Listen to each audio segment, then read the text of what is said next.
Hey, what's up? It's your host, Tori, and who is ready to be petty? I'm just getting you ready for this week's episode of Ready to be Petty. I recorded earlier this week with Laura Beth Brown of the 20 Fun podcast, and it was so much fun. It was my first time recording with someone that I've never met. We are online friends, so I'm just going to put it out there right now in true Ready to be Petty fashion. The audio, not great. We're just going to name it right here, right now. But thanks for sticking with me as I work out these audio kinks. We had a really fun time talking about The Bachelor and some other fun stories. I call Laura Beth Laura because I'm a day class A Canadian.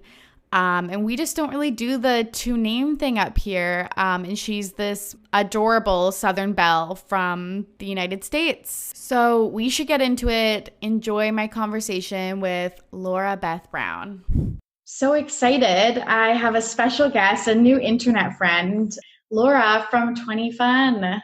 How are you? Internet friends are so fun.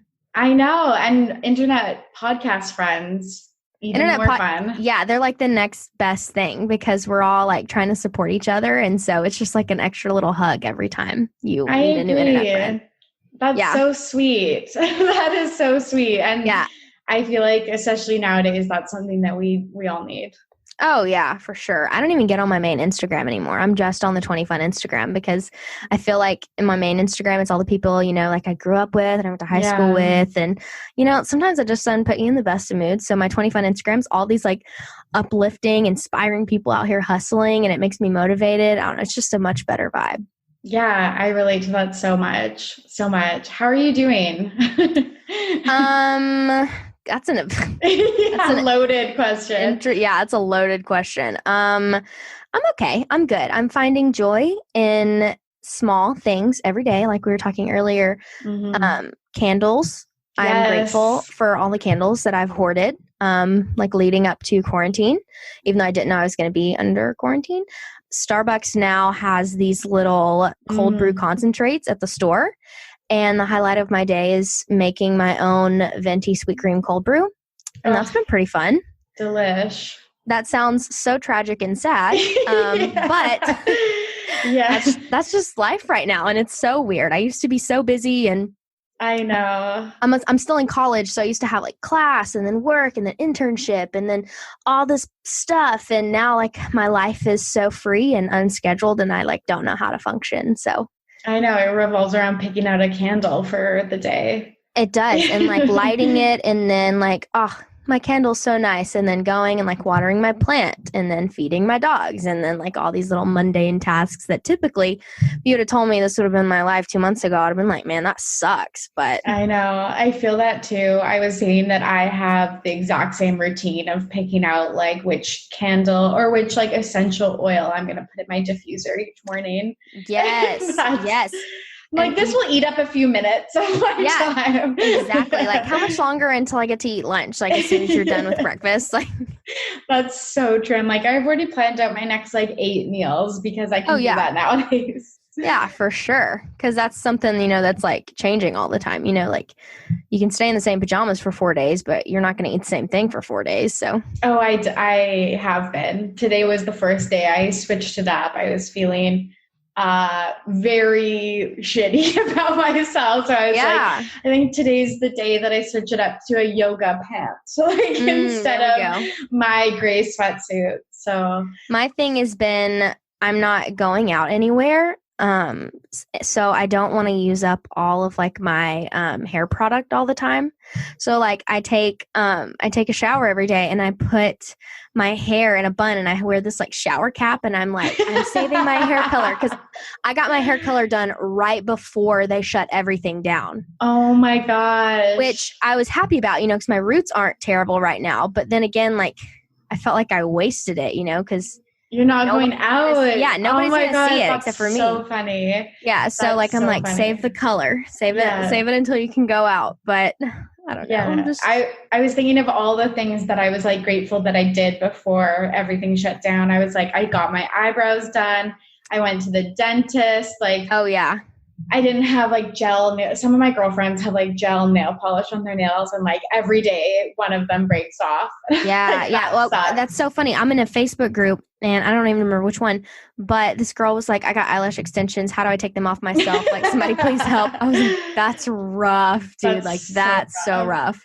Yeah. I wouldn't even know where to begin. Oh gosh. She was like, my eyelashes need help. I was like, dude, I can't help you because I don't know what to do, but man, I'm like thinking about you because that sucks. Sending some positive thoughts. Yeah, exactly. I love that. Do you want to tell the listeners of Ready to Be Petty a little bit about yourself? You said you were a student. Yeah, so I'm a college student. I'm a senior. I'll graduate this coming December.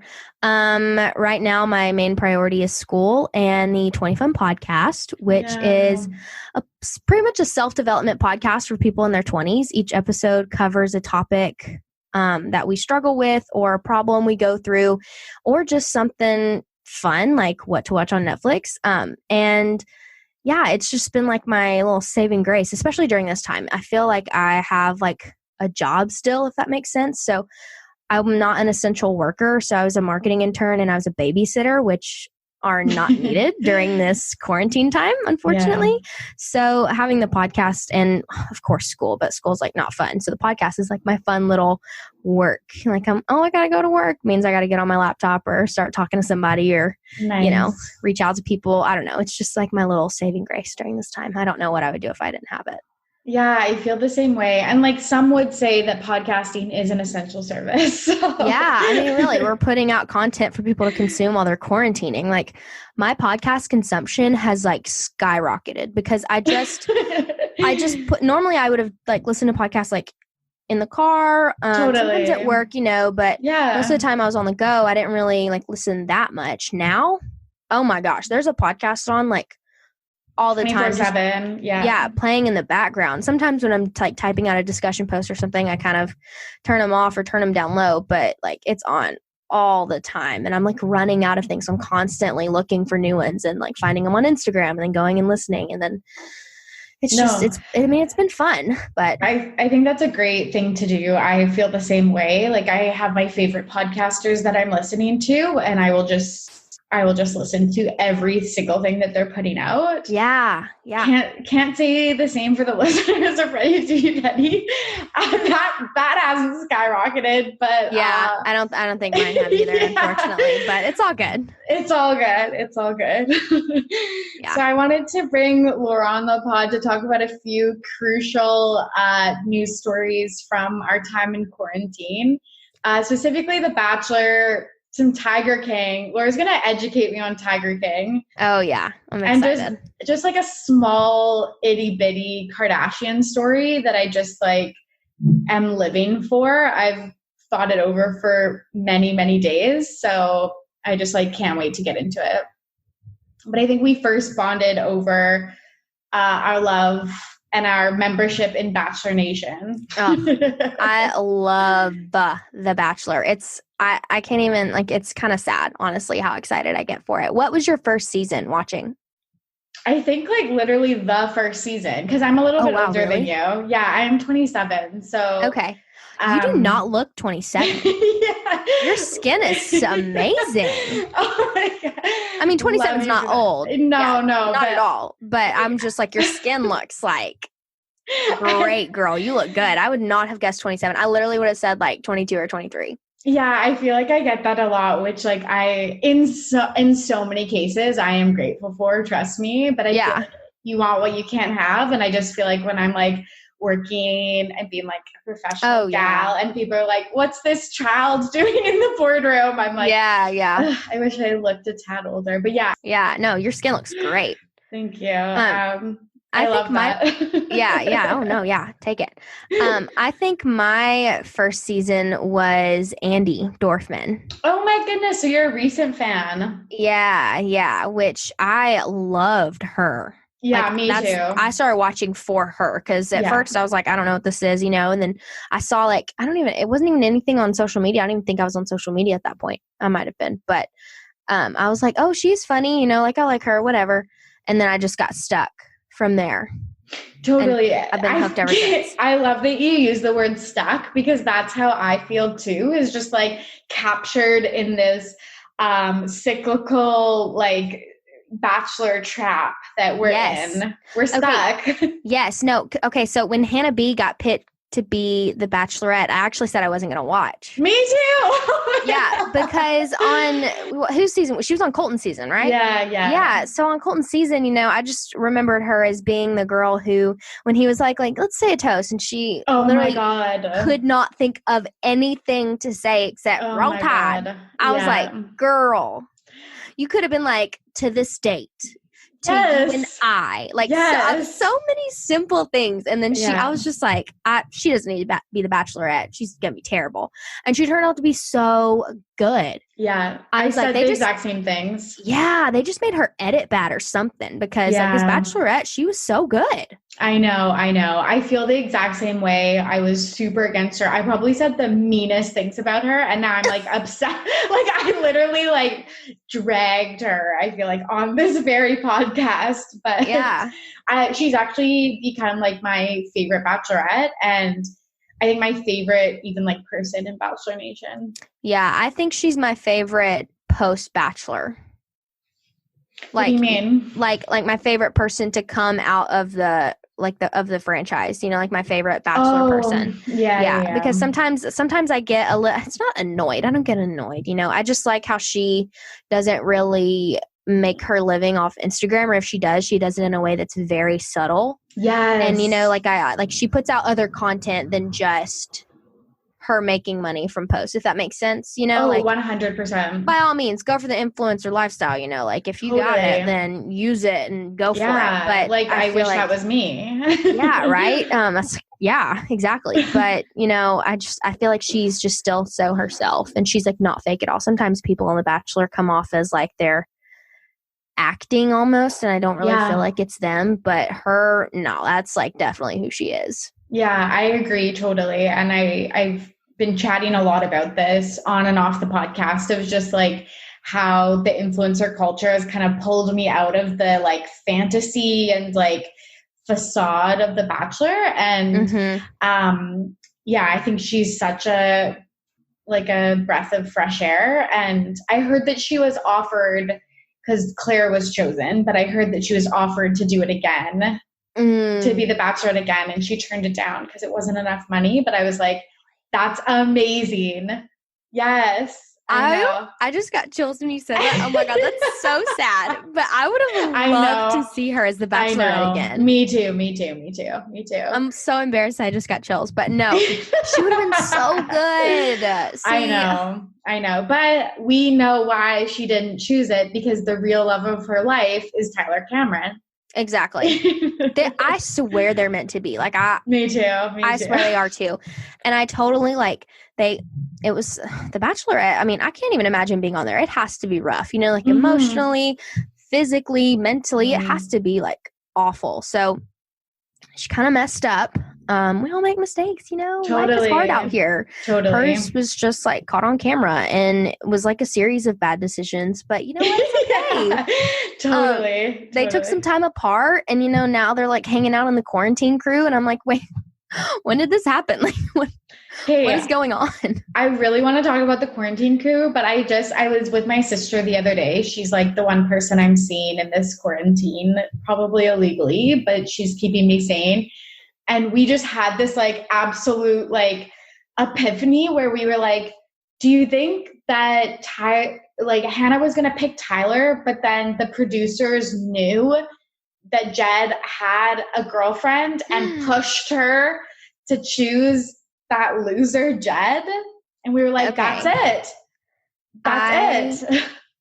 I believe that. Yeah. Actually, that makes perfect sense. Yeah, I know. Because, what I don't understand is when these Bachelor people come off, they're such good friends with the producers. You know what I mean? They post with them, and I'm like, I don't really think they were your friends during this time. Did you see the edit you got? Are we really gonna love them this much? I personally wouldn't. I'd be kind of especially if somebody did me dirty and I had a bad edit, I would be like, you could have done something about this. You're not really my friend. I see through this right now. I agree. But they just are like so close and like, I love this person. And like even Peter with that one producer acting like, they're besties. And I'm like, I know. Peter, like you really didn't make like the best Bachelor at all. No, almost the worst. Yeah. God, someone argued the worst Bachelor we've had so far. Literally. And like these producers, a lot of the cast, I hear them talk about them as like their therapists during that time.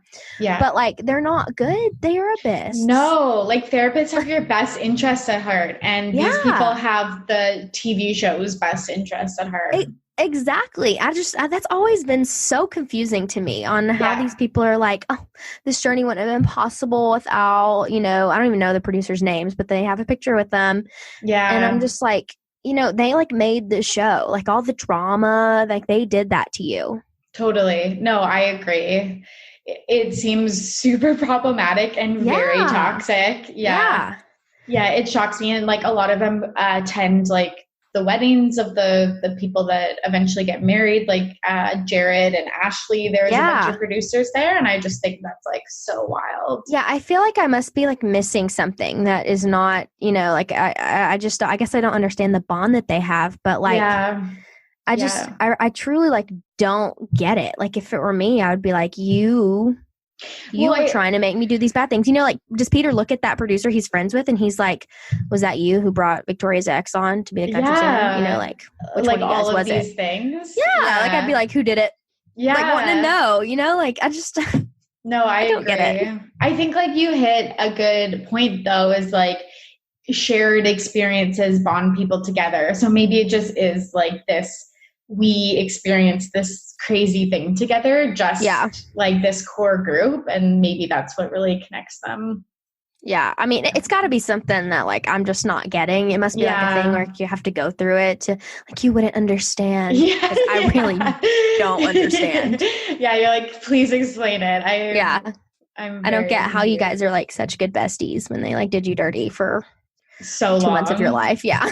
No, and like did basically permanent damage. Like especially Peter, like I don't think there's any coming back from that. Yeah, or if you're the villain and like huh?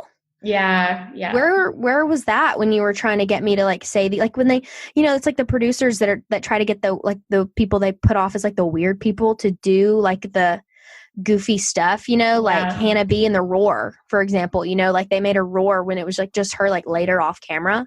Yeah. That made her look so dumb. I know. I would be forever pissed, but I hold grudges. Like, see, okay, I kind of do too. So I would be like, you made me roar on national TV and you took it out of context. Yeah, you made me look like literally a lunatic. Exactly. I'd be so mad about it, but that's also why like I couldn't do reality TV.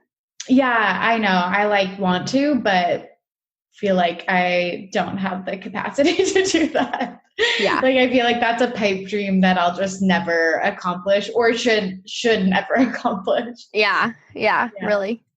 You brought up the Quarantine Crew a little bit earlier.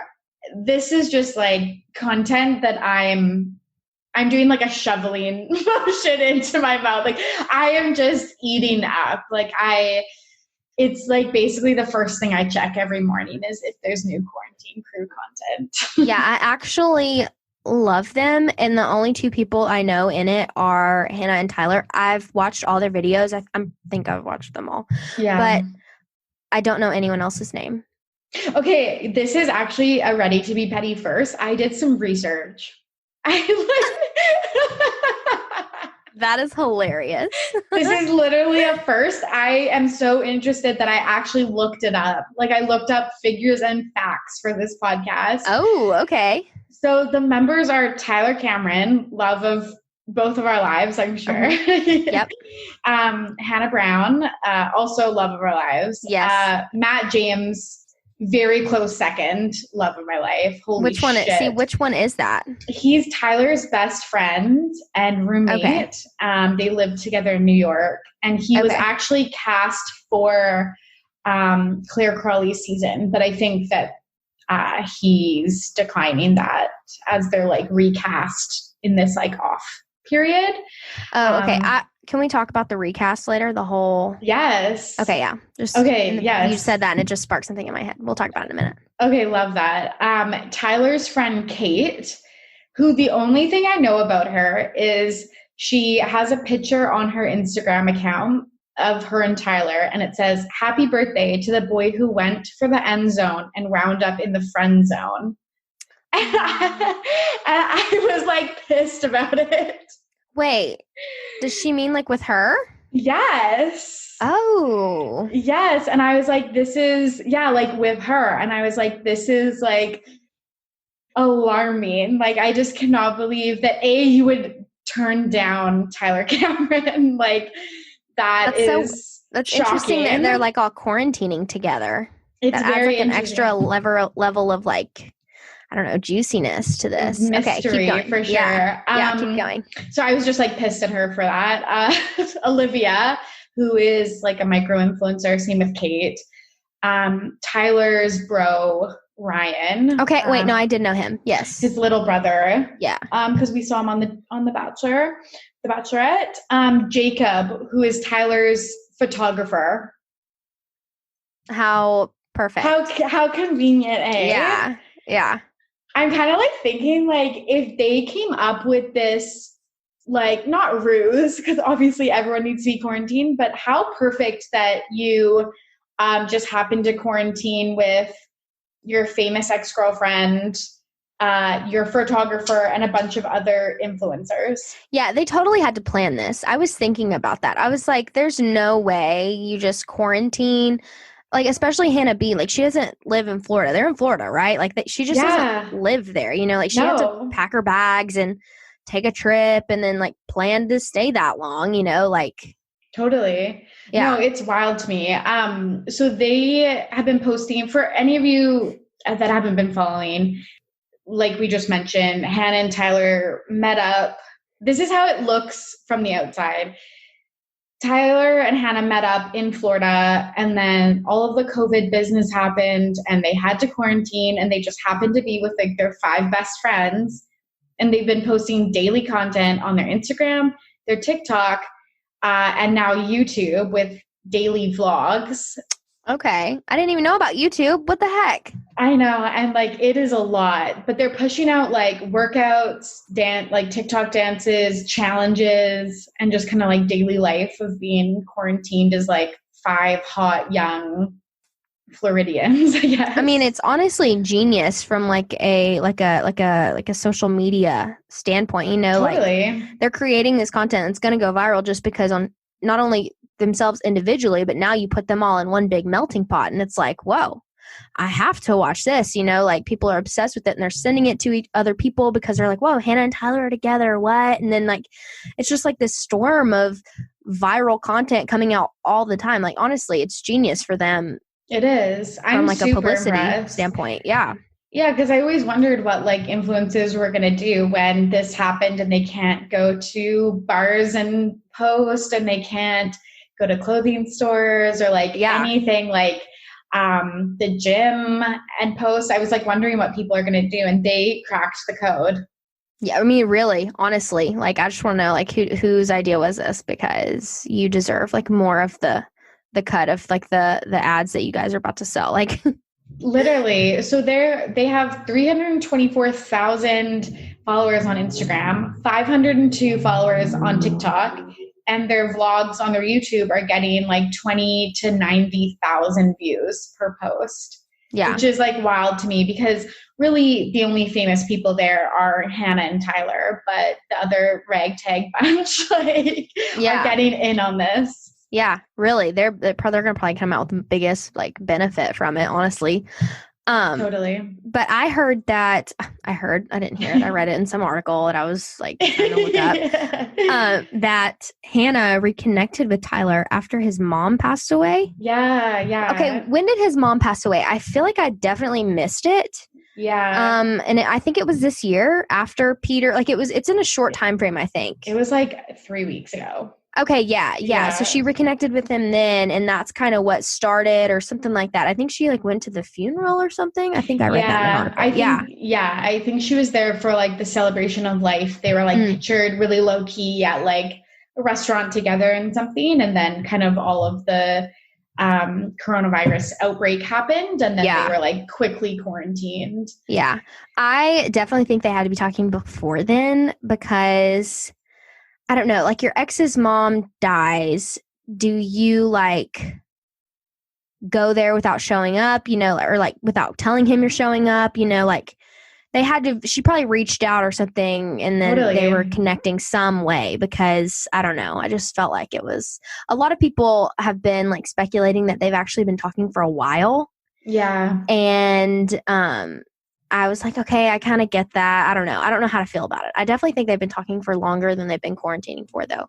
Yeah, and I agree. I have a question. Yes.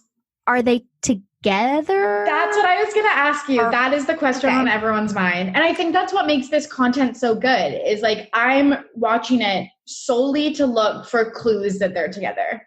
Yeah, well, I think it's become like a game for everybody. Because I initially thought, I was like, oh, they have to be together. And then I saw a post where they were like, they're just platonic, like they're just friends. And I was like, there's no way. I find that so hard to believe. No. They're like something's going on. They're feeling each other out, if anything, you know, like they're seeing if this can work. I think I read something where it was like Tyler Cameron like says on Instagram Live or something that he like dodges the questions of people saying like, are you together? Are you together? And he's like passes the question off to somebody else. I don't know if they're ready to say if they're together or not. Like I think a part of me thinks that they don't really know.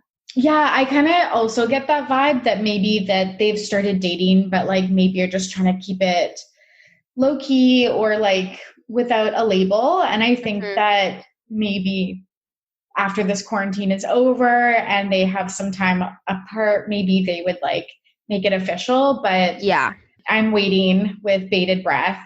I think that like it might be a bad idea to get together like with someone right after their mom passes away. And oh gosh, yeah. Like while you're in the middle of a global pandemic, like that's not the great start to any love story. But yeah, I really hope that they figure it out, because I just think that they're like two lovely people. Yeah. Well, and think about how much pressure is on them. Totally. To like, obviously people want to see them together. Yeah. So that's pressure already. But say like they do get together. I mean, imagine if they get together and like a week later, they're like, you know, this isn't what I thought it would be. We can't do this. I mean, imagine the pressure and the backlash of when they break up, you know, like having to post it. And, oh gosh, people were already like torn up whenever she went for him. And, you know, he said no, you know, people hated on him and like was mad that he went for Gigi and all this stuff. And he's probably not wanting to go through that again. And she probably doesn't want to put him through that again.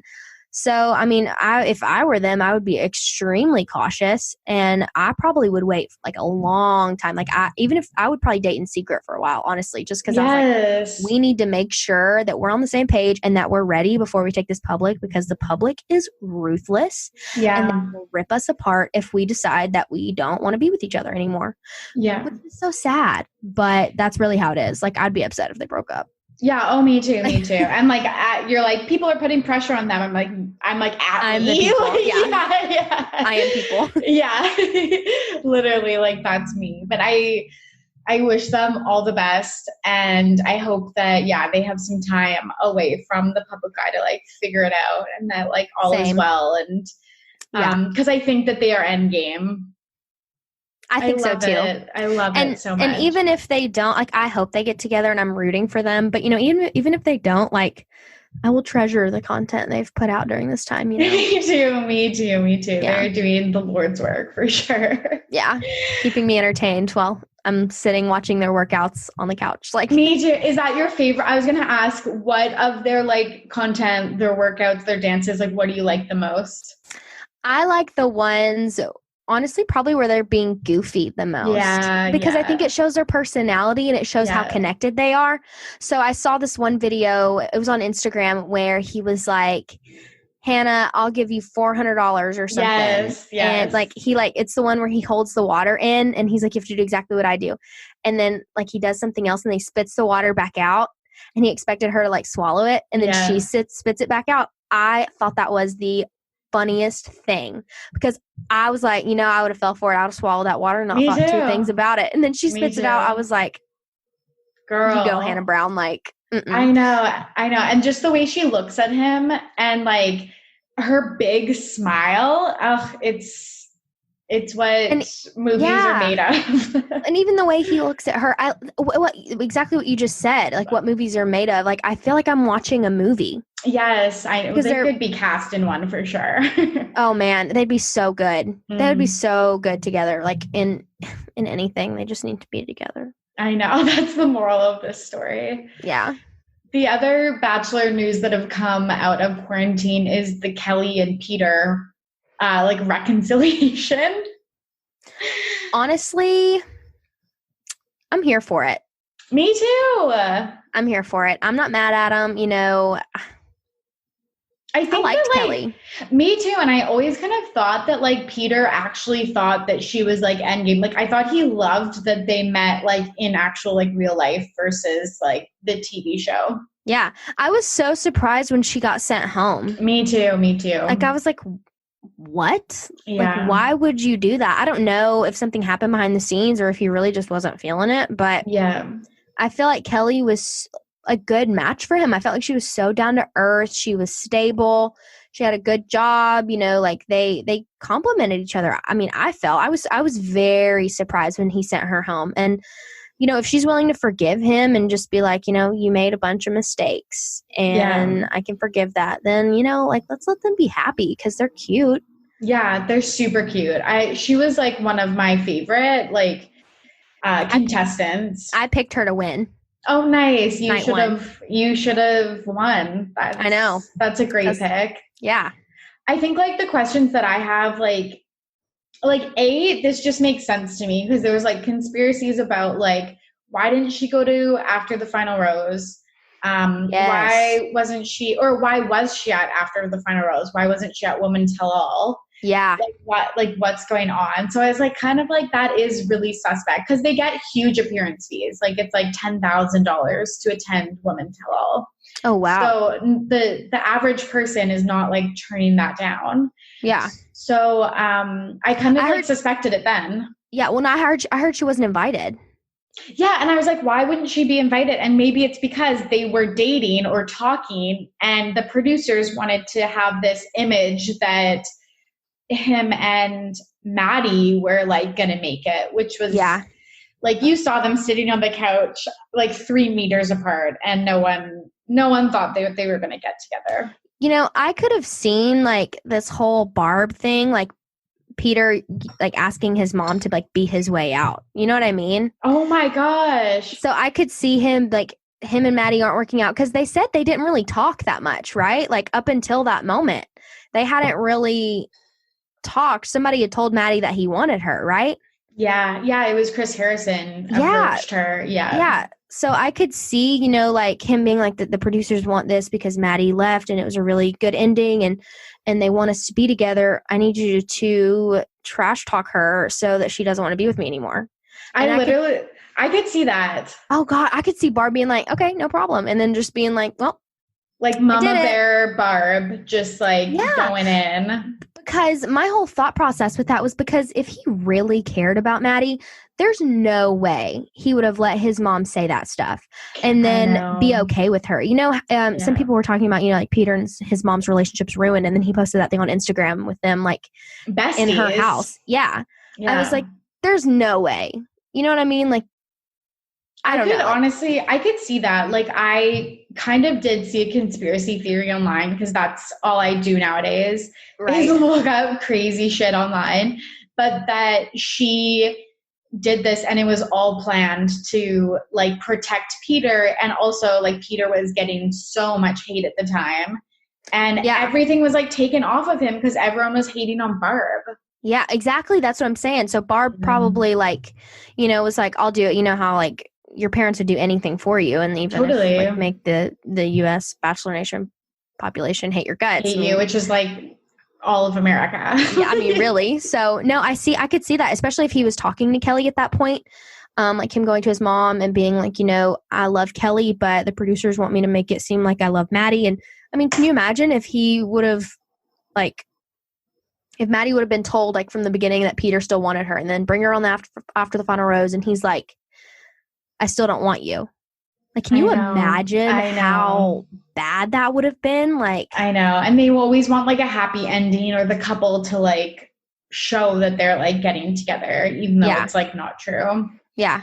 Well, and then being like, yeah, so I'm actually talking to Kelly right now. People would be like what? Whiplash. And I think that's, like, another thing is, like, we have to remember that they're trying to produce a TV show that has, like, a story arc and a beginning, a middle, and an end. And their end that they were thinking of was Maddie and Peter together. And for him to show up to the finale and be like, actually, it was Kelly, people are going to be confused. And they want to see it. Like, people, it's not just beginning, middle of an end, like, telling a story. You have to see what's, like, see what's going on. Well, they'd created this whole show, and then all of these things happen before it's even aired or while it's airing. Yeah. And so they can't make this whole show where Kelly gets sent home early, I mean, not early on, but, kind of in the middle. Yeah. And then they make this great arc for him and Maddie to be together. And meanwhile, they're done shooting and the show is airing, and he's like, I don't want Maddie anymore. I'm going to reach out to Kelly and see how Kelly's doing. And I'm just going to talk to her. Nothing's going to come of it. We're just going to talk. And then next thing you know, they want to be together. They can't have that. Like, no. They don't have any footage of that. That's not good for the show. Exactly. It shows that they weren't in control of the story. And I think that's another thing is, like, we know that these things are so contrived, but to show that, like, the lead had, like, autonomy in who he was picking, I think is also not what they're interested in. They want, like, to puppet master it all. And they just, like, couldn't do it this season. And maybe that's because people are getting too savvy. People know what goes on behind the scenes. People are more privy to the process of The Bachelor. And maybe it's getting harder to manufacture these, like, storylines. Yeah. And I could so see, like, Barb thinking, I'm not going to be in the public spotlight for the rest of my life. Like, this is, after all this blows away, like, nobody's going to remember me. But Peter, they're going to remember Peter. He's got longer to be in the spotlight. I'm going to take this L for him so that he still can kind of say, well, I wasn't mean to Maddie, like my mom did that. Like the classic, like, oh, my mom said no, can't, like.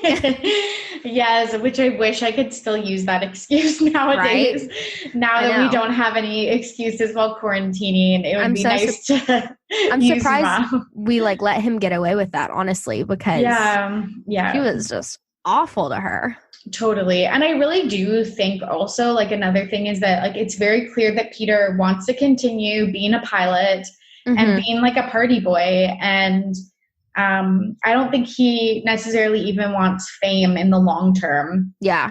So maybe his mom was just like, I'll just get heat off of him now, and then we can kind of sail into the sunset.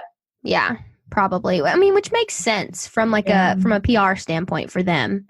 Totally. That makes the most sense. But for us, we were just like, wait, what? And now him and Kelly are hanging out, and I'm like, okay, you know what? Like, just let the dude be happy. I know. This train wreck of a season's over. Let's move on. Claire, like, what you got? Like, yes, I'm so excited for Claire. I am too.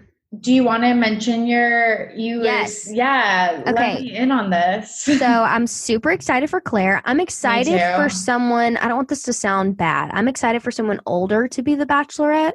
I don't think that sounds bad at all. Well, I just feel like she's going to be more mature. It's going to be less about, like, wanting the IG clout for after, and it's going to be kind of back to what the show I think was meant to be when it started, like however long ago. Yes. I'm excited, and I was really excited because I wanted, like, a mature cast, like, I didn't want people just coming on there. Like, some people who came on Peter's season, I felt like it was very obvious they did it because they wanted an influencer career, like, afterwards. Totally. If that makes sense. And that, like, I think there's a place to become an influencer, but I just don't feel like on The Bachelor, like, you just shouldn't do that because that's playing with other people's feelings. That's, like, lying about who you are. Yeah. I'm just not a fan of it. So I was excited, for these, like, older people who don't really care about that stuff. I feel like it was going to be a nice, like, refresher for the show, especially. I agree.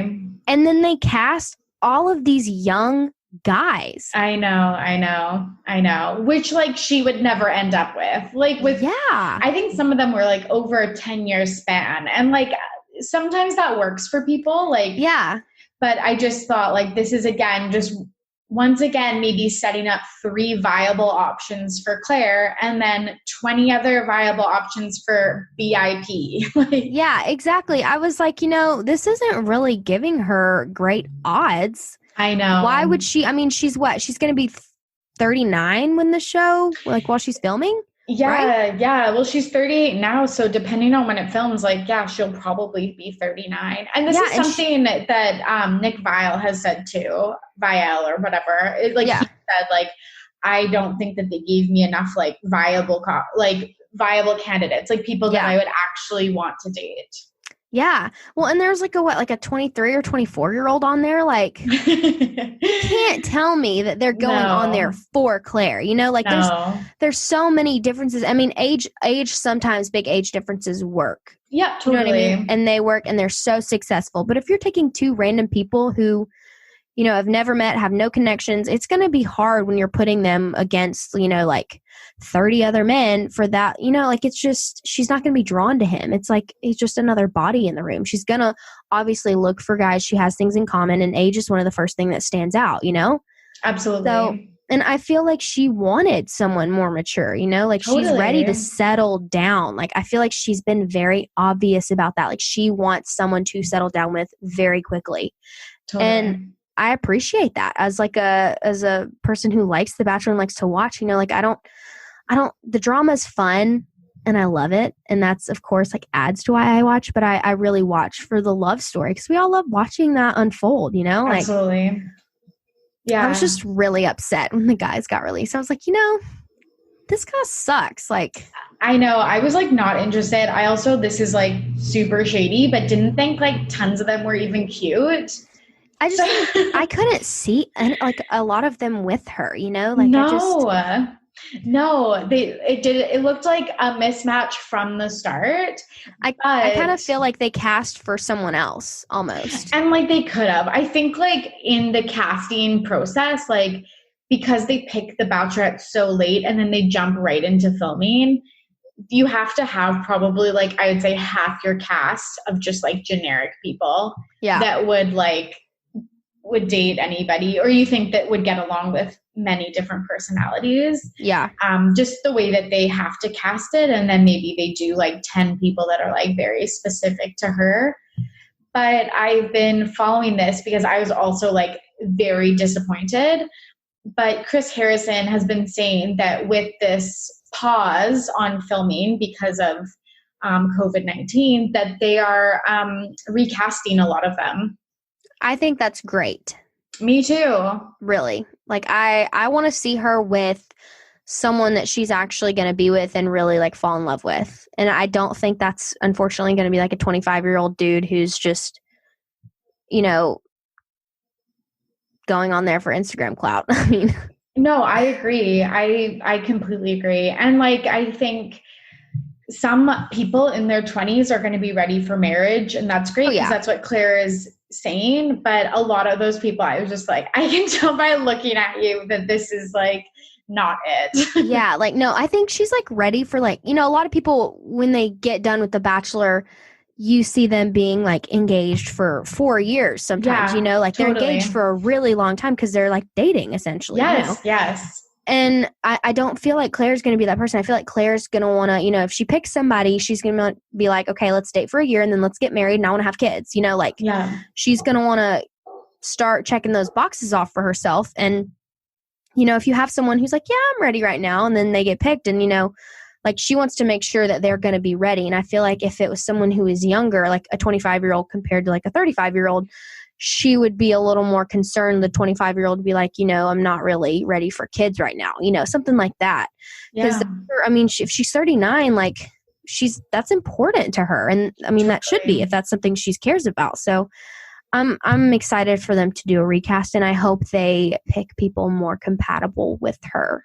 Me too. And another thing that I was thinking of is if they don't do Bachelor in Paradise this year, they might not have this pressure to pick really young guys. Because I was thinking, if the people that are going to be on Bachelor in Paradise are Peter's women and Claire's men, then that's like, it could be 35-year-olds with like 20, like 3-year-olds or whatever. Yeah. So I was thinking, but if they don't have room to film Bachelor in Paradise because filming, like all productions are canceled right now, maybe they don't have this pressure and maybe they can just truly cast appropriate people. Because that's another thing, is like back in the day when they didn't have Bachelor in Paradise, they were truly just casting for that person. But now they have all these other things that they need to think about.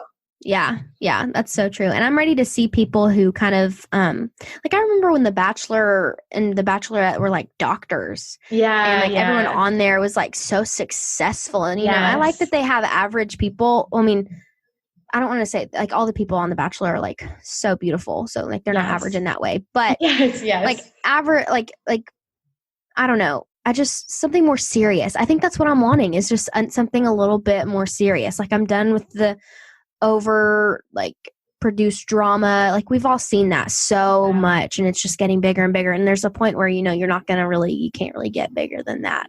Yes. I'm kind of ready completely. For a break. Yeah. And I want something more serious. Yeah. I completely agree. Like back in the old days of Bachelor, when the lead was like a catch, like a very successful doctor, lawyer, pilot, like whatever.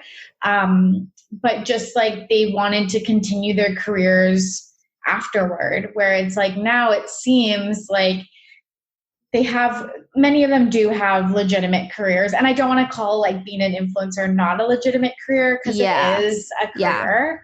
But then they just like ditch it for like, which like honestly I would probably do the same, ride out I would do it in a heartbeat. Yes, no questions asked. Not at all. I would definitely do it 150%. Yeah. Me too. But then it's like, I feel like, I don't know, maybe I'm being such a stick in the mud, being like, go back to your like real career. But yeah, I know what you mean. It's kind of hard to like articulate in words. Like, I don't know. I feel like, I really feel like it comes down to, I watch The Bachelor because I want to see two people fall in love. And it bothers me when I feel like somebody went on and used the platform to get a bigger social media following. And they don't, like, they're not appreciative of the following that they have. Does that make sense? Yes. I mean, I'm nowhere near an influencer, honestly. And I don't necessarily want to be an influencer. You know, like I want to be a podcaster. And a part of that, you know, having to make money is through ads. And I'm not necessarily selling on my Instagram, but it's on the podcast. And so you have to have followers and listens for that. And it's hard.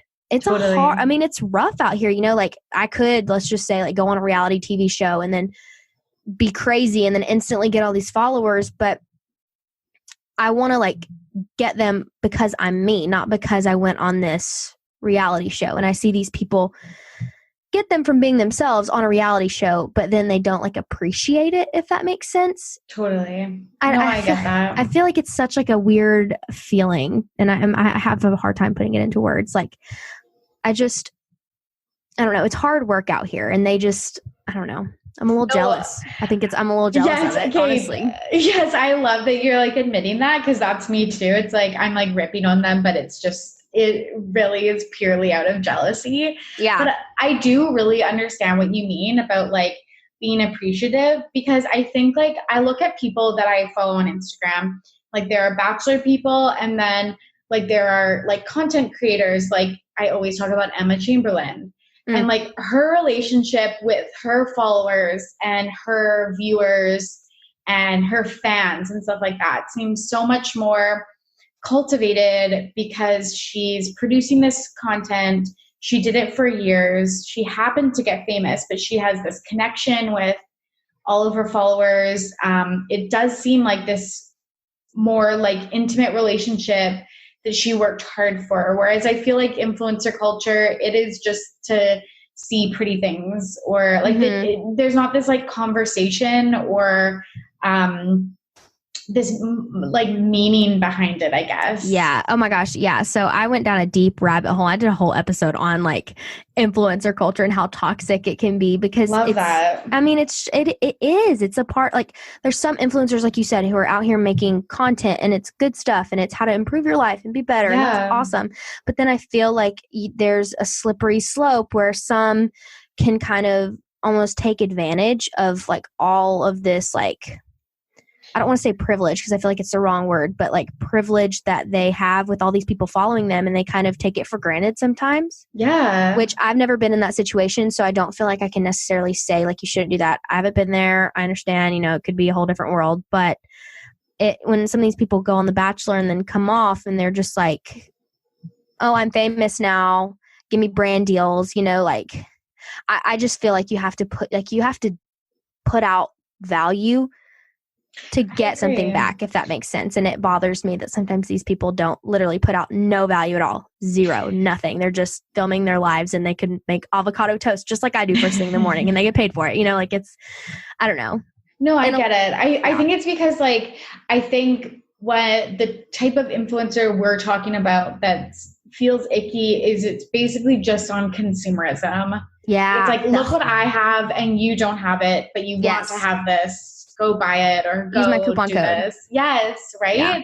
Whereas like I feel like we want to create something and if we have listeners or whatever, it's like a relationship that is like bi-directional where we're learning stuff from each other, where we're having conversations. It's not just I'm like pushing something on you. Like it's more of a level playing field. Yeah, exactly. And I feel like what we're going to see from like Bachelor people and influencer culture in general, this is my own opinion, is that people are slowly going to stop feeding into like the following all the like Bachelor people who come off of there who aren't really putting out value, and they're going to kind of go to people that they feel connected with. And you feel connected with someone who tries to connect with you, whether it's, like they've had a YouTube channel or they respond to you on like social media. Like one of my big things was with the podcast is that I really want to make sure that when people like comment on my stuff or they,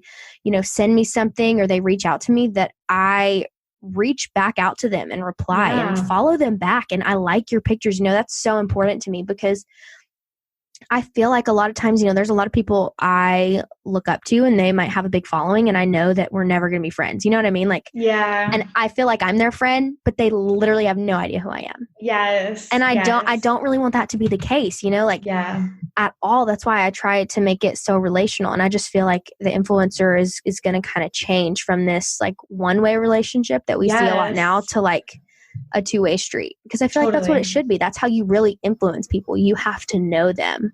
Yeah. To understand them. Yeah, I agree 100%. Especially if you like want to make positive change or like whatever your MO is you do have to build that relationship from the ground up. And I really do hope that it is kind of a turning point where people that are just pushing product or aesthetics or whatever that is kind of dies down, and people that are creating content, even if it's like superficial and fun or about pretty things, like I love all those things too.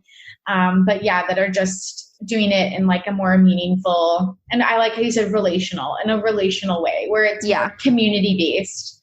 Yeah. Yeah. Because that's what we all want in the end anyway, is a community. Totally. That's why we follow people who post stuff on social media, because we relate to them. We feel like we're in community with them. Yeah, I completely agree.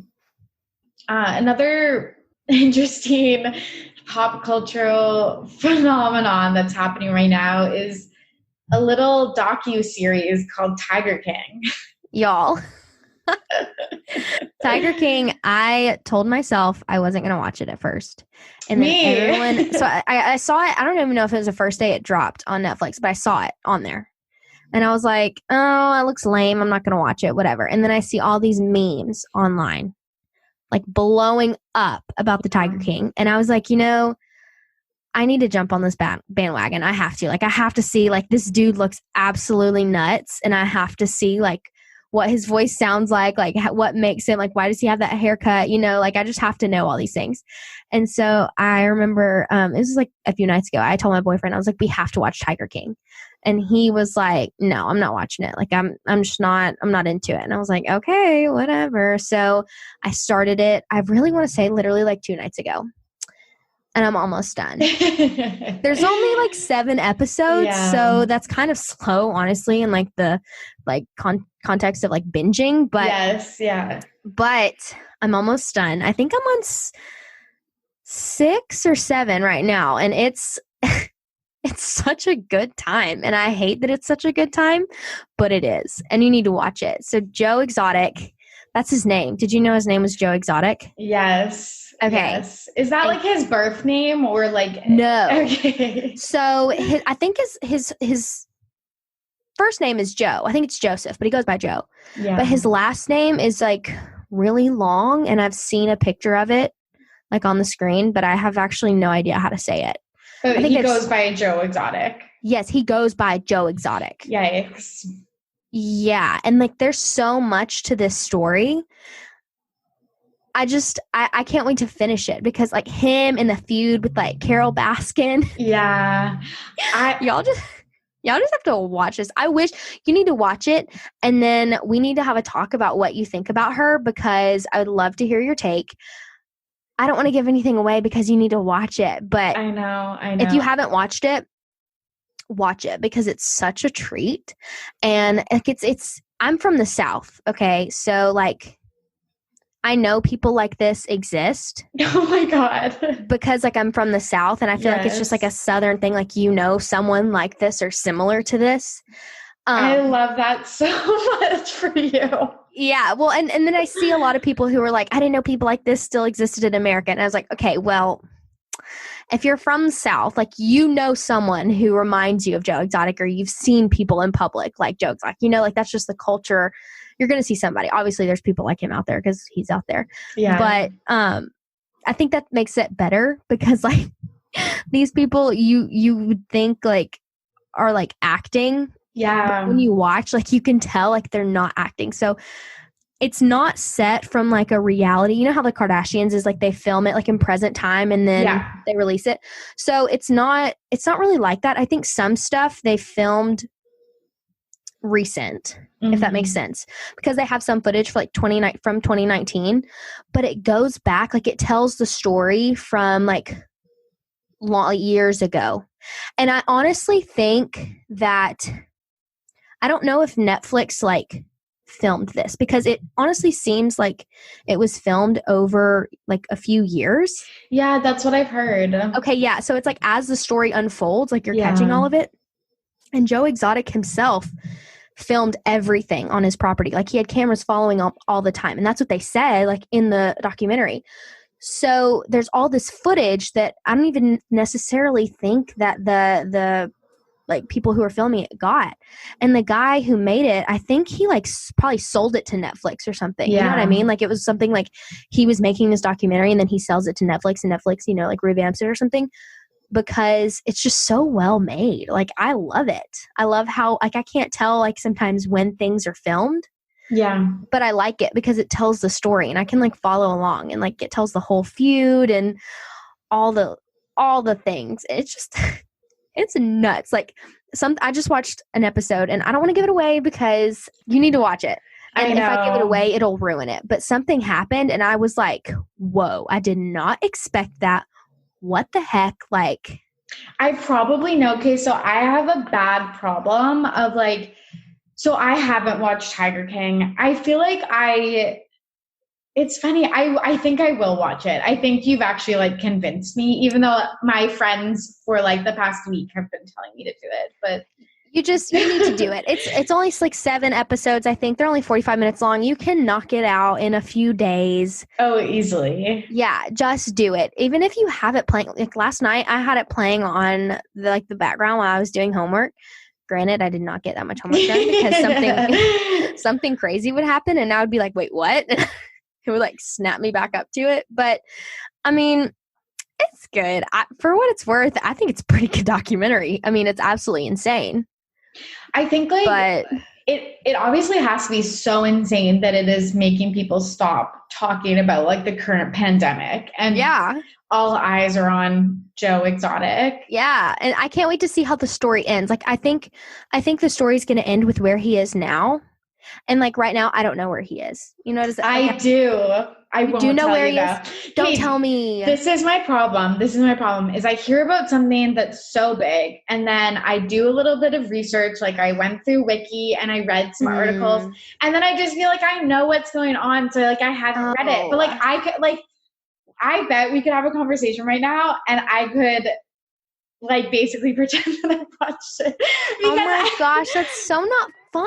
I swear to God, I have a problem where like I'm watching a movie or something like that, and then this is so bad. And if any of my friends are listening, I watched Knives Out on like Netflix Party the other night with two friends, and while we were watching it, I'm on my phone spoiling it for myself. It's so bad. You should see Laura's face right now, everybody. Oh my gosh. It's so bad. It's very bad. But like, I'm like, okay, now I've read articles. Now I know what's going on. But I truly believe that you have convinced me to watch it. You need to watch it. I think, like I said, I know people who like kind of act this way. I mean, not in the big cat sense. I don't know anyone who owns a tiger, but I know people who are kind of like out there like this, and it's just, I think it makes it that much better. I think it does, because the thing with Tiger King for me is like, I did not know that this like existed. Like, obviously I knew that people like had some exotic pets, but I had no idea that this type of thing happened. Oh yeah.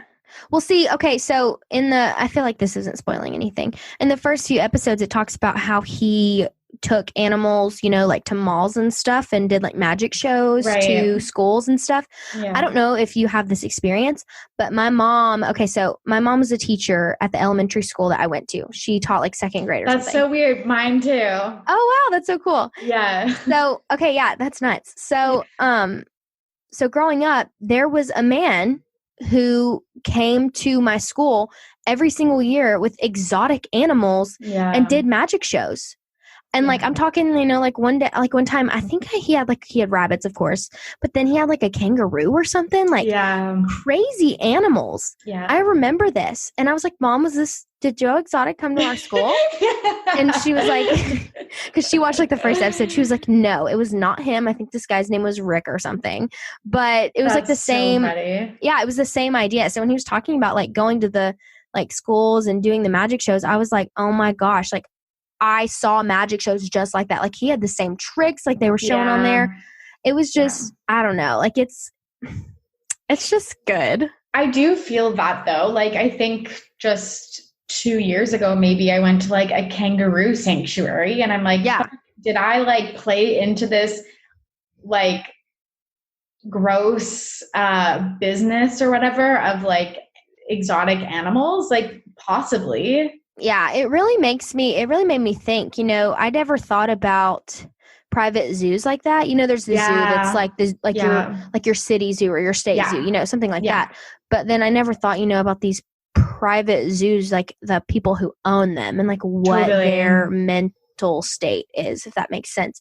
And then like the whole thing with Carol Baskin, this isn't really like the biggest argument between them, but she's talking about how like she's trying to rescue these big cats and they shouldn't be, you know, like profiting off of them and all this stuff. And then she like profits off of these big cats that she has. And I was like, you know, that's kind of, I mean, yeah, you don't hold the cubs and stuff. Okay, that's an improvement, but you're still like flash photography's like going on. You know, people are filming and taking pictures, and I'm not necessarily sure if what you're doing is the best too.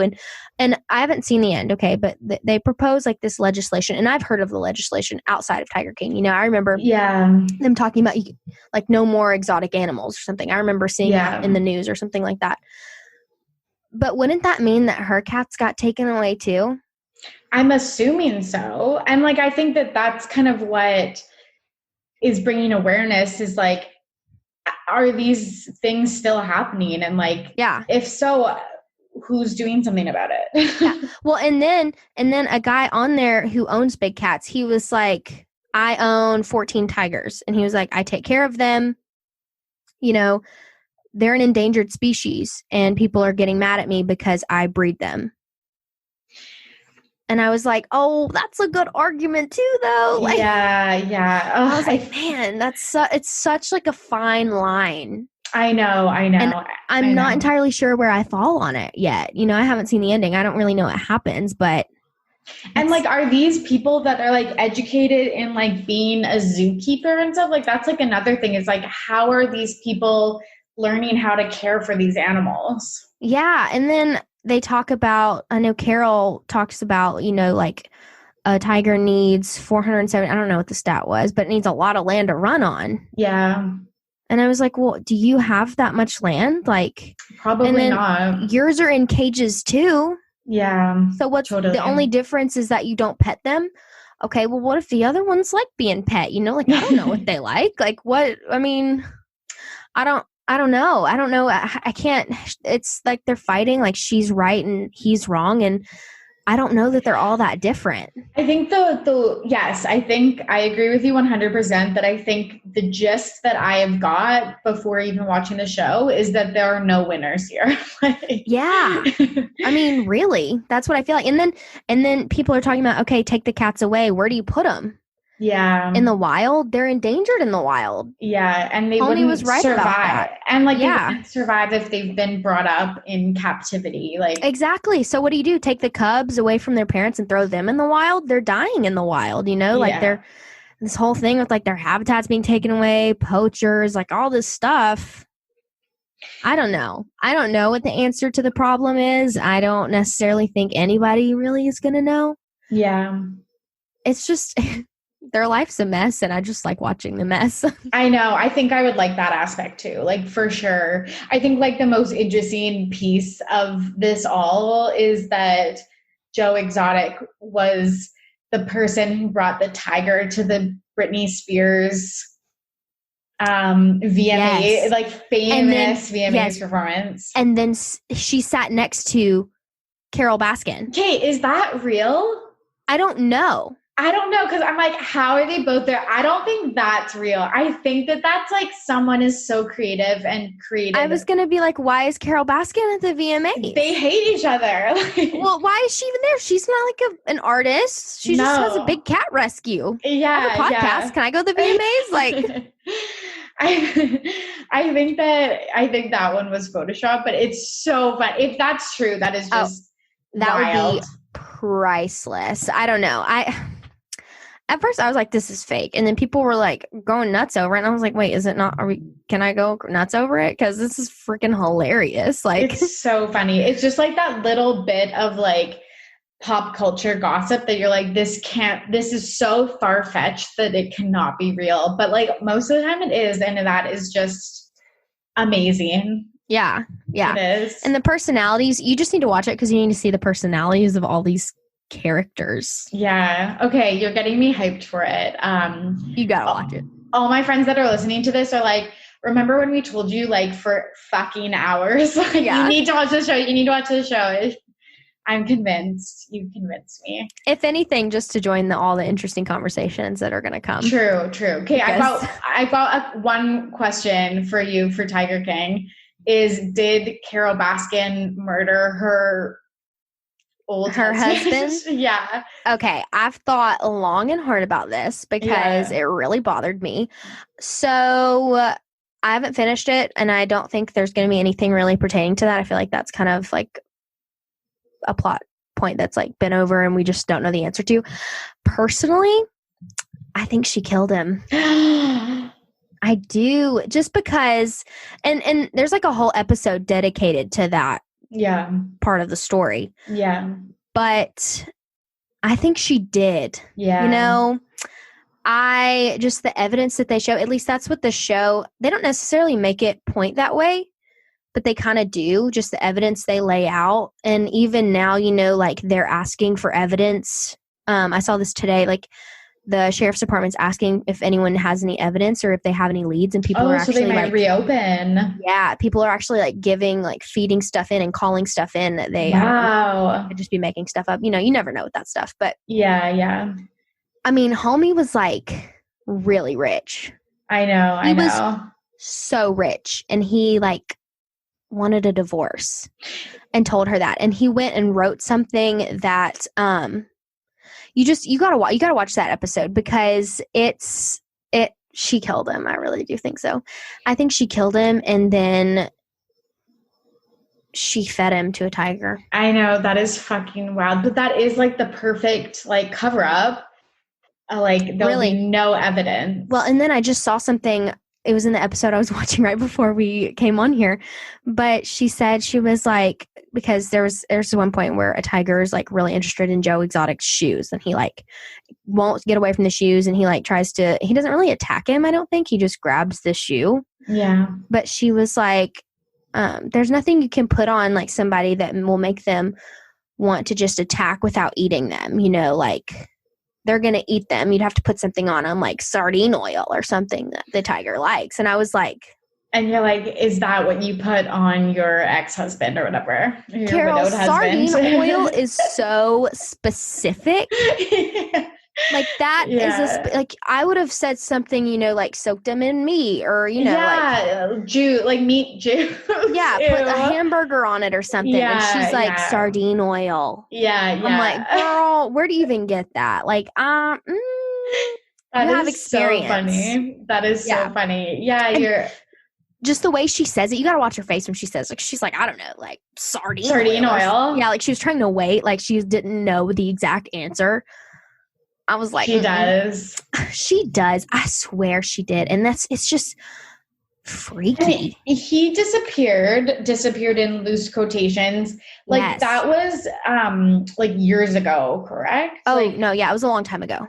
Because like I was also thinking, like, if this happened in the 80s or 90s or whatever, like it's also a lot easier. Like we didn't have the technology that we have nowadays to like figure out murder cases. Yeah. Well, and just like, I don't know, she has the perfect cover up, you know, like kill him in whatever way you want. And then like any evidence is gone.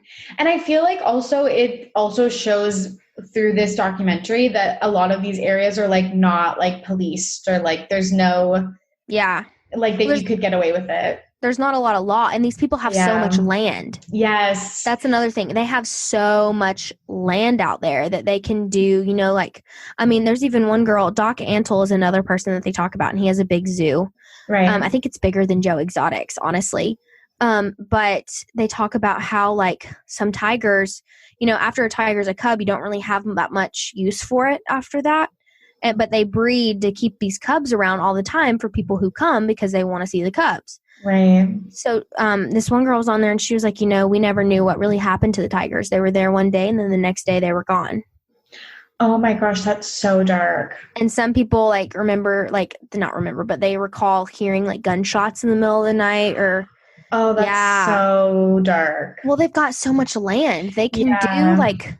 Yeah. Whatever. I mean, Carol could have drug him somewhere, you know? And then just fed him to a tiger, and there's like no evidence for that, you know? Totally. Like done something that wasn't bloody, like poisoned him. Well, and he took like steps. Like, you got to watch it, because I'm not going to do good with like recalling all of the like facts that they gave about the mystery of like before he disappeared, but just... I don't know. I think she killed him. That's fascinating. I'm stoked. Maybe I'll start watching that tonight. Yeah. I feel like it's a good thing to take your mind off of everything that's happening right now. It is. It's so good for that, because like I forget that I can't leave my house because I'm like sucked into a good show, and I like actually want to watch it all the time. So it's, you know, their lives are kind of like a train wreck and so dramatic, and it makes me appreciate mine a bit more. I feel like that's with all reality TV, honestly. Yeah. I mean, and I'm not necessarily drawn to big cats. If that makes sense. Yeah, like if someone was like, I had a tiger cub, I'd be like, okay, you know, that's cool. I might like, you know, I might pet it, but I wouldn't, you know, like I don't think I would go to a zoo. I mean, we have a zoo close to me that's an outdoor zoo, and I think they have like kangaroos and stuff, and you drive through it. I still haven't been, but they have like exotic animals. I don't think it's like dangerous ones like lions and tigers. I think it's like gazelles or something, but I still haven't been, you know, like it's just, doesn't appeal to me like some people. Me too. But it's fascinating to see how these people function with each other. And then they're like, Doc Antle, I feel like he isn't really talked about because Joe Exotic, it's about him and then Carol and this feud and stuff. But his whole like mental like personality, I feel like we could really dive a lot deeper. Oh, interesting. Like a Doc Antle spinoff. Well, yeah, because they've talked about his like his workers and stuff, like it's like a cult. Yes. Okay. I know. I kind of know what you're like alluding to. Yeah. And I feel like we could really dive into the idea that he's created a cult, because I totally see it. Wow. I actually think he is crazy. Yeah. But I mean, I would be interested in seeing like just a deep dive interview with him, because I think he's like kind of insane too. I think that's like another thing that makes this docu-series so fascinating is all of these side stories, like the one that you're describing, that's like, how is this taking place in the same time, in the same area, when it's just as crazy as like the main storyline? Yeah. Well, they say that like people who work for him, they live on the property. They leave everything behind. He doesn't let them go to Christmases, because the tigers have to be fed 365 days a year. Like you don't go to weddings, no birthdays. You live on the property. You make $100 a week and you work all day long. Yikes. Yeah. So it's just like I think one lady who worked there said that she worked from like 8 a.m. to midnight every single day. Oh my God. That's your whole life. Yeah. And he said, it's so sketchy to me. And then he said something like, well, they're free to leave whenever they want. No. And that's like a cult. That's what they say. Like, we're not keeping them here, we didn't say that. Oh my God. That's so interesting. I think we could definitely do a deep dive on him. Okay. I love this. This. I feel like this is I feel like maybe I could do a standalone episode. I think you could. There's so much that happens. Like that's what I keep like hearing, that like every episode it's just like layers on layers of like fascinating shit. Yeah. Well, it's like we're building up like, I don't know, like deep into these characters every single episode. It dives a little bit deeper into a piece of their personality. And like there was a whole episode on did Carol murder her husband? Yeah, which is wild to me that that's a side plot, like that's a B plot storyline. Yeah, well, and it's crazy to me that like, I don't know, you just got to watch it, because if it were me and people were saying that I killed my husband, I would not be as okay as she is. Yeah. Like I don't know what I would do. I don't know how I would react, but I know I wouldn't be that normal. You know what I mean? Like totally. I don't know. You just gotta, you need to watch it for sure. I can't wait. I know my plans for tonight then. The rest of tonight. Yeah. Because it's pretty good.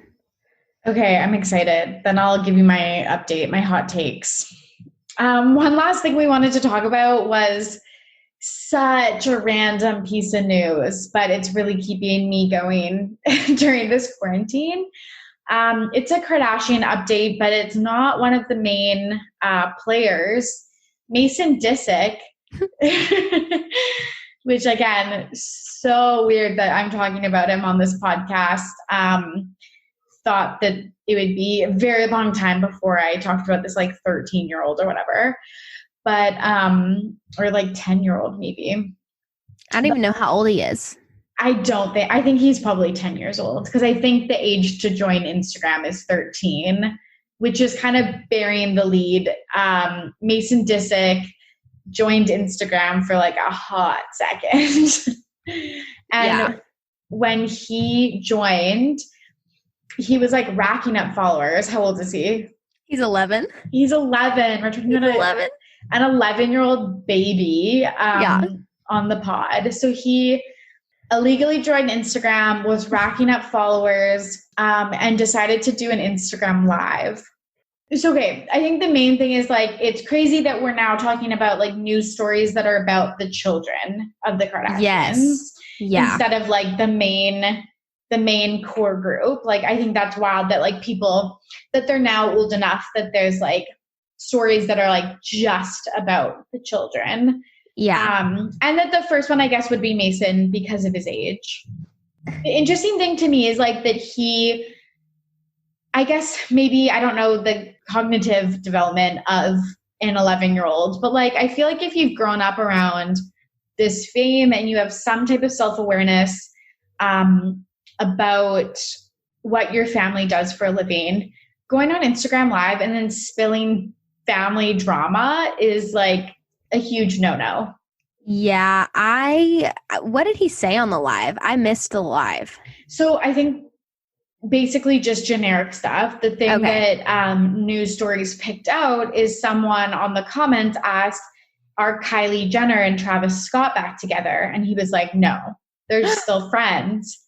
Oh. Which, like, I don't think the Kardashians, like, ever basically, like, publicly confirm any of that. Like, I think that they basically keep all of that locked up. Yeah. Well, because, I mean, there's just, it's not worth the drama to them, you know? And they, totally. Like, kind of like with Hannah and Tyler, you know, like, they probably don't know themselves, and they went back and forth. The media would just take it and spin it in 100 different ways. So it's probably easier for them to keep it under lock and key. I think that this is just a preview of all of the quality content we will be receiving when these children reach the ages of, like, having social media. Yes, I agree. Because I feel like they're, like, instant, like, born influencers. You know what I mean? They are. Like, they're going to have a career on social media if they want, whenever they can start, you know? And I just think it's fascinating to see him. And then, like, he went on TikTok after Kourtney, like, deleted his Instagram, which is so funny. Yes. Which good for Kourtney, honestly, on that point, for, like, reeling that in and being like, listen, you can't do that. Like, we need to set some ground rules. And I've always loved her just for her personality. She's always been, like, the Kardashian I feel like I'm drawn to the most. Yeah, I really like her. But I just think it's so funny that he's, like, 11 and he's out here, you know, like, hey guys, I'm on my, like, IG Live, like, I know, follow me on TikTok. I'm like, Mason, I literally remember the episode where you were born. Like, yes, me too. Me too. Like, I saw you being birthed. Yes, exactly. Now you're doing an IG Live. Like, it's so funny to me. And he apparently was saying once he'd gone to TikTok, oh my God, my mom and dad, like, shut me down. Within days, I had, like, 2.7 million followers and, like, climbing. Yeah. I feel like Kourtney's going to be really good about being careful about that. Yeah. Because the Kardashians weren't necessarily born into fame. No. You know, like, they were older. And even Kendall and Kylie, I feel like, were kind of older. Like, they weren't. Yeah. Like, they were in their teens. They were like. Whereas, like, Mason and, like, all the Kardashians' children, they're, like, born famous. Like, we all, like, followed their parents. Like, I remember Kylie when she first posted, you know, like, her, like, giving birth, and everybody, it was, like, a huge thing. And these kids have so much fame, and I feel like it's going to be really hard on the parents to kind of control that. And like what does that say to an 11-year-old who joins Instagram and he gets 2.7 million followers in, like, 3 days? You know, like, I know. And, like, that, it's actually wild to me even that any 11-year-old knows about social media, knows about followers, knows how much 2.7 million even is. Like, like, that must be an extreme circumstance. Yeah. Well, and I want to know, you know, what that conversation was. I'm sure she sat him down and was like, listen, this is not what you really want. This, I mean, he probably got a life lesson, honestly. And, like, PR, like, social media, how to conduct yourself, because she was like, Mason, you know, like, there's a lot of people looking very hard at your life. I know. And that's unfair for them, because I know, like, stuff I posted, I wasn't on social media when I was 11. I was on social media when I was, like, 13 or 14. Yeah, me probably too. 14. And I'm embarrassed by some things I posted then. And we did not have, we didn't have Snapchat, Instagram, TikTok. All I have is, like, a Facebook. Totally. So, and I'm embarrassed on things that pop up on my memories on there, you know? Me too. Oh, for sure. Like, within, like, the last 5 years, I'm like, exactly. bury that. Exactly. And so now I know people, you know, who are, like, 9 and they have an Instagram, they're going live and posting all this stuff. And I'm like, y'all just wait. until you're grown and you look back and you have all this stuff, like, it just follows you, you know, like. And it's interesting that like people were listening to him. Like you're watching an 11-year-old do a live video and you're commenting on it and you're taking advantage of him asking those types of questions and then having him respond. Like, it was just like equal parts hilarious and extremely like sad and cool. Yeah, I thought it was hilarious about his clapback on TikTok. I thought it was such a kid thing to do. Like, you take away my Instagram, whatever, I'm just going to go on TikTok. You know, like, take this, Mom. You don't know what TikTok is, you know. Yeah, Courtney's over here like, Mason, we're going to take your phone away if you're not careful. Like, yes, it's just, it's so funny. I think I think out of anyone, Courtney's will probably do the best. Yeah. I don't know if that's unfair to say to the other sisters. She just I think that's fair. Like, she is the most life outside of work.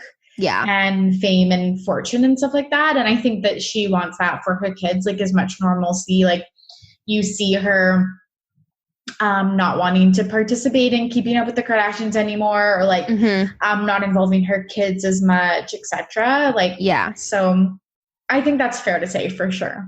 Yeah, I think she'll handle it well. I just one day she's not going to be able to take his phone away anymore. So I feel like we're in for a treat. Some juicy content. I'm so excited. Like, for the next generation of like, and I want them to like, I know I just said that this is taking advantage of them, but like spilling the tea, like they have like the inside guide of what's actually happening. And I'm like ready for it. Yeah. Yeah. I can't wait. I'm a little nervous for them, just like for their own well-being, but I do think it's going to be a good time. I don't expect like the Kardashian like fame to die with them. I literally just think they're going to get more famous. I agree, because it's like such an empire. So I completely agree with that. I mean, there's so many of them, and now you'll have kids, and then like it's just going to get like this huge like web. It just continues. And like when you see your parents working hard on something that they love and like wanting to like either continue that or you just kind of cultivate those same interests as your parents. So like I could for sure see them like doing that, which again is just like absolutely wild to me. And you've seen North like dressing up and like singing in her dad's choir and stuff like that. So like you can already kind of see that maybe something in like the industry is something that they're really interested in. I still think they're all like babies. I forget. I know. They're old now. Like Mason, literally, I was like, is he not like 3? Like what? Why is he? I know. He's 11. Yeah.